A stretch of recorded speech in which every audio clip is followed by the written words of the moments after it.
Single phase Motors part 5 video में आपका स्वागत है। आज हम डिस्कस करना है capacitor start capacitor run motor. CR motor बता देगा उसको। हम देखेंगे उसका सर्क्यूट डायग्राम कैसा है, वर्किंग कैसा है। आप देखेंगे ऐसा एक मोटर, उसमें आप स्पेशली नोट करेंगे दो कैपेसिटर लगाया है उसमें। So capacitor start capacitor run motor में दो कैपेसिटर आप देख सकता है इलेक्ट्रिकल वाला मोटर में। उसका सर्क्यूट डायग्राम ऐसा है। उसका सप्लाई देता है सिंगल फेज सप्लाई और फेज और न्यूट्रल है उसमें, आप जानता है वो। और सिंगल फेज सप्लाई को आप दो फेज बनाना है तो क्या होगा, तो फेज स्प्लिट होगा। फेज स्प्लिट के लिए दो वाइंडिंग है, एक मेन वाइंडिंग करता है, दूसरा तो ऑक्सिलरी वाइंडिंग। ओके, और उसके लिए एक स्क्विरल गेज रोटर भी रहेगा। ये जैसा हमारा capacitor start induction run motor वो जैसा है आप समझ सकता है, लेकिन उसके साथ साथ दो कैपेसिटर आता है। ओके, तो कैपेसिटर दो है, ये क्यों दो कैपेसिटर बताएंगे अभी। आप देखता है दो कैपेसिटर और ये CS है सेंट्रीफ्यूगल स्विच। ओके, अभी नॉर्मल कंडीशन में सोचो, ये स्टार्टिंग समय में ये मेन वाइंडिंग सप्लाई के लिए पैरेलल रहेगा और इस रास्ते पे C1 परमानेंटली ऑक्सिलरी वाइंडिंग में कनेक्ट करके सप्लाई में रहेंगे। ओके, तो इसका मीनिंग ये है मेन वाइंडिंग और ऑक्सिलरी वाइंडिंग सभी समय सप्लाई से कनेक्टेड होगा। ओके, तो ये सेंट्रीफ्यूगल स्विच का मतलब क्या है वो बताएंगे अभी। जैसे हमने बताया मेन वाइंडिंग और auxiliary winding through C1 permanently connected है सप्लाई को। तो ये सेंट्रीफ्यूगल स्विच का काम ये है। सेंट्रीफ्यूगल स्विच कब काम करेगा आप बताइए। एक 75% रेटेड स्पीड आ गया तो वो ओपन होगा, है क्या। नॉर्मली क्लोज रहेगा सेंट्रीफ्यूगल स्विच, 75% से वो आ गया तो ओपन होगा। तो क्या होगा, ये सीरीज वाला कनेक्टर बड़ा वाला कैपेसिटर को ओपन करेगा। तो सेंट्रीफ्यूगल स्विच का काम ये है, ये बिगर वाला कैपेसिटर स्टार्टिंग के बाद में रनिंग टाइम में ओपन करेंगे। ओके, तो इतना ही रहेंगे, दो कैपेसिटर रहेंगे पहले। दो कैपेसिटर पहले कैसे कनेक्टेड है इसमें हम देखेंगे। ये देख सकता है आप, C1 ऐसा है कनेक्शन और C2 उसका पैरेलल है। दोनों कैपेसिटर पैरेलल है स्टार्टिंग टाइम में। तो मतलब क्या है, कैपेसिटर पैरेलल जब कनेक्ट किया तो उसका टोटल कैपेसिटेंस वैल्यू इंक्रीज होगा। तो अभी सोचो 10 माइक्रोफैरड देखा है और 3 माइक्रोफैरड देखा था, टोटली 13 माइक्रोफैरड रहेगा। टोटली पैरेलल में कैपेसिटेंस का वैल्यू ज़्यादा रहेगा। तो स्टार्टिंग में बड़ा का टोटल कैपेसिटेंस वैल्यू मिलेगा दोनों का कुल मिला के, और रनिंग टाइम में ये स्टार्टिंग का कैपेसिटर काट होगा तो कितना मिलेगा, बाकी बाकी 3 माइक्रोफैरड इसी कंडीशन में रनिंग टाइम में है। तो स्टार्टिंग और रनिंग टाइम में कैपेसिटर है उसमें, उसका नाम के लिए बताया है capacitor start capacitor run motor.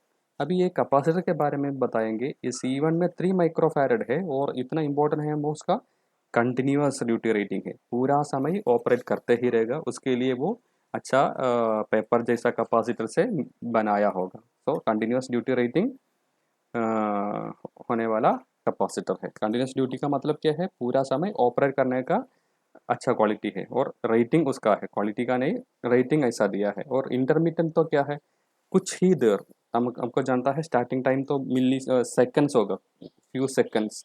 ये फ्यू सेकंड्स के लिए यूज़ करता है, उसके बाद वो सेंट्रीफ्यूगल स्विच ओपन होगा क्या, तो उसको बताता है intermediate rating. Generally electrolytic capacitor use करता है उसके लिए, लेकिन इतना बड़ा कॉस्ट नहीं होगा आपको।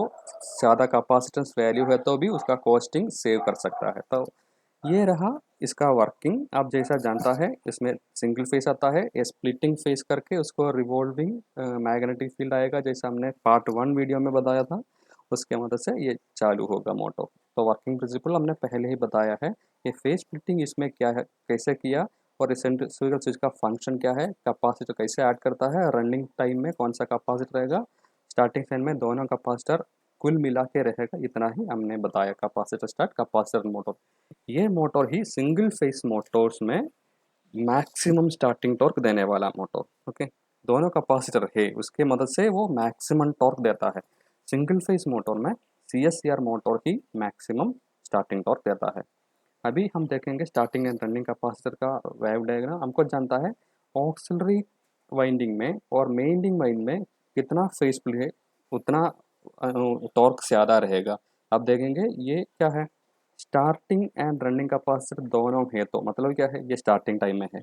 स्टार्टिंग टाइम में इसका फेस स्प्लिट 90 से आगे रहेगा, तो बहुत ज़्यादा टॉर्किंग स्टार्टिंग टॉर्क रहेगा, वही उसका मतलब। तो वोल्टेज ये है, वोल्टेज लाइन उसके लीडिंग है ऑक्सिलरी वाइंडिंग का करंट, क्यों, कैपेसिटर है उसमें। और मेन वाइंडिंग में कुछ लैगिंग करंट है, क्यों, ओनली वाइंडिंग इंडक्टेंस है उसमें। लेकिन फिर भी दो कैपेसिटर है उसमें, कुल मिला के ज़्यादा कैपेसिटेंस वाले है, तो उसका फेज स्प्लिट 90 से भी आगे है। तो इतना अच्छा स्टार्टिंग टॉर्क आपको मिलता है। अभी रनिंग टॉर्क में देखो, आपको स्टार्टिंग कैपेसिटर रिमूव करता है ना रनिंग टाइम में। रनिंग कैपेसिटर वही कंपेयर चेक किए तो आपको समझ में आ सकता है। ओनली रनिंग कैपेसिटर है अभी 3 और 10 आप मन में देखा था, वो अभी 10 काट हो गया तो 3 बजेगा। फिर भी उसमें 90 डिग्री का टॉर्क एंगल रहेगा, फिर भी रनिंग में भी अच्छा टॉर्क होगा। आपको जानकारी है, कोई भी मशीन चालू करने के लिए स्टार्टिंग टॉर्क बताता है, उसको ज़्यादा चाहिए, क्योंकि वो रुका हुआ है तो उसको मूव करने के लिए ज़्यादा टॉर्क चाहिए, उसको बताता है ज़्यादा स्टार्टिंग टॉर्क। एक बार वो चालू हो गया तो रोटेशन में है तो इनेर्शिया होगा, तो उसका रनिंग टॉर्क इतना ज़्यादा नहीं चाहिए, तो वो रनिंग कैपेसिटर से ही आपको मिल सकता है। ओके, तो रनिंग स्टार्टिंग का टॉर्क और रनिंग टॉर्क दोनों अच्छा होगा ये मशीन में। ये पिक्चर देखे तो आप देख सकता है, दो कैपेसिटर का इनक्लोजर आप देख सकता है। और उसका टॉर्क स्पीड कैरेक्टरिस्टिक देखिए तो कैसा है वो ऑलमोस्ट 0 स्पीड में आपको अच्छा स्टार्टिंग टॉर्क देता है। ये पिक्चर में देखता है 300 से भी आगे मिलेगा, जैसा 400 300 टू 400 और 450 से आगे भी कुछ मिलेगा स्टार्टिंग टॉर्क CSCR मोटर का। ये एरिया क्या है, मैंने अभी जो दे दिया वो दोनों स्टार्टिंग एंड रनिंग कैपेसिटेंस दोनों एक साथ है तो आएगा। और जब सेंट्रीफ्यूगल स्विच रिमूव होता है उसी समय रनिंग कैपेसिटर ही रहेगा, लेकिन उसके आसपास ऐसा एक डिप भी है, वो भी आप देख सकता है। तो अच्छा स्टार्टिंग टॉर्क ये देता है। अभी देखेंगे कुछ फीचर्स हमारा CSCR मोटर का। ऐसा है, हाई स्टार्टिंग टॉर्क है, एक मैक्सिमम स्टार्टिंग टॉर्क यही मोटर देता है 3 गुना और 4 गुना देता है, 300 और 400% देता है फुल लोड टॉर्क का। और लो स्टार्टिंग करंट है, बाकी सभी मोटर में स्टार्टिंग करंट ज़्यादा होगा, लेकिन इसमें स्टार्टिंग करंट कम है। आपको बता सकता है क्या, क्योंकि उसमें कैपेसिटर है, कैपेसिटर और वाइंडिंग एक बार एक तरफ आए तो क्या होगा, उसका पावर फैक्टर बढ़ेगा। पावर फैक्टर बढ़ेगा तो गुड पावर फैक्टर बन गया, और स्टार्टिंग और रनिंग में गुड पावर फैक्टर है क्योंकि कैपेसिटर है पूरा समय, तो उसका पावर फैक्टर अच्छा है, उसके वजह से लो स्टार्टिंग करंट भी बन गया। अभी हाईली एफिशिएंट भी बन सकता है हमको, क्योंकि इतना लॉस नहीं है, ज़्यादा एफिशिएंसी है और नॉइसलेस ऑपरेशन। कोई भी मेडिकल एप्लीकेशन और रेफरेंस एप्लीकेशन के लिए कस्टमर के लिए नॉइस नहीं होना चाहिए, तो ये अच्छा होगा। ओके, नॉइसलेस ऑपरेशन देता है, उसका ओवरलोड कैपेसिटी भी ज़्यादा है, 125% ओवरलोड कैपेसिटी है। ये किधर यूज़ करता है, कंप्रेसर्स, रेफ्रिजरेटर्स, इतना ये चीज़ों में यूज़ करता है। क्यों यूज़ करता है, तो उसका स्टार्टिंग टॉर्क इतना अच्छा देता है। इतना अच्छा है तो उसका कॉस्ट भी ज़्यादा होगा, बहुत ज़्यादा महंगा है, कॉस्टली है, वो ही उसका डिसएडवांटेज। फिर भी ये कंप्रेसर जैसा लोड को ऑपरेट करने के लिए बहुत सारी टॉर्क टॉर्क चाहिए, वो CSCR मोटर उसमें यूज़ करता है।